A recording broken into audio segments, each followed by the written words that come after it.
भाई 2 मिनट रुको, ये आईनी के क्वेश्चन करके जाओ, ये नीट के लिए बहुत ही इंपॉर्टेंट है और ये सेवरल टेस्ट में हमें ये दोनों क्वेश्चन देखने के लिए मिले हैं। आइए देखते हैं क्या बोलता है क्वेश्चन। अब बोल रहा है कि 4 सॉल्ट है, ठीक है।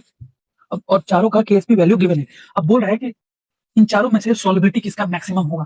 तो जो आम बंदे हैं वो कैसे सॉल्व करेंगे कि इनके केएसपी से सॉल्युबिलिटी निकालेंगे। फॉर एग्जांपल एचजीएस है, इसका केएसपी वैल्यू होगा एस स्क्वायर। अब यहां से सॉल्युबिलिटी निकालने के लिए केएसपी का अंडर रूट करके यहां से सॉल्युबिलिटी निकालेंगे और सेम वो चारों सॉल्ट के लिए करेंगे, ठीक है। अगर आप ऐसे करते हो तो फिर नीट में 3 से 4 मिनट आपके वेस्ट होंगे, ठीक है।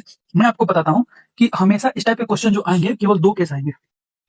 पहला केस जब सॉल्ट का टाइप सेम हो, यानी नंबर ऑफ कैटायन और नंबर ऑफ एनायन सेम हो। यानी यहां पे देखो, आप जब आप एचजीएस को ब्रेक करोगे तो Hg+2 और S-2, इसे ब्रेक करोगे तो Pb+2 और SO4-2, इसे ब्रेक करोगे तो Zn+2 और S-2, इसे ब्रेक करोगे तो Ag+ और Cl-। कटायन एक, अनायन एक, कटायन एक, अनायन एक, कटायन एक, अनायन एक, कटायन एक, अनायन एक। यानी ये चारों सॉल्ट सेम टाइप के हैं। जब भी ऐसा केस आ जाए कि चारों सॉल्ट सेम टाइप के हो तो जिसका केएसपी ज्यादा होगा उसी का सॉल्युबिलिटी ज्यादा होगा। मेथड वही है कि KSP is equal to s square और यहां से s is equal to root KSP. लेकिन एग्जाम में कोई मेथड नहीं देखता, जल्दी आंसर कैसे आता है। तो अगर सॉल्ट का टाइप सेम है तो फिर जिसका केएसपी ज्यादा उसका सॉल्युबिलिटी ज्यादा। तो क्वेश्चन में क्या बोला है, मैक्सिमम सॉल्युबिलिटी। अब केएसपी किसका ज्यादा है, इसका 10⁻⁻53 है, इसका -7, -15 और -14, यानी सेकंड ऑप्शन, क्योंकि इसका केएसपी ज्यादा है। अब देखते हैं टाइप 2 क्वेश्चन जो आता है कि जब सारे सॉल्ट डिफरेंट टाइप के हो। अब यहाँ पे देखिए आप, पहला सॉल्ट ए भी है, दूसरा A2 भी है और तीसरा A भी 3 है। अगर आप इसे ब्रेक करेंगे तो A+B-, इसे अगर आप ब्रेक करेंगे तो 2 है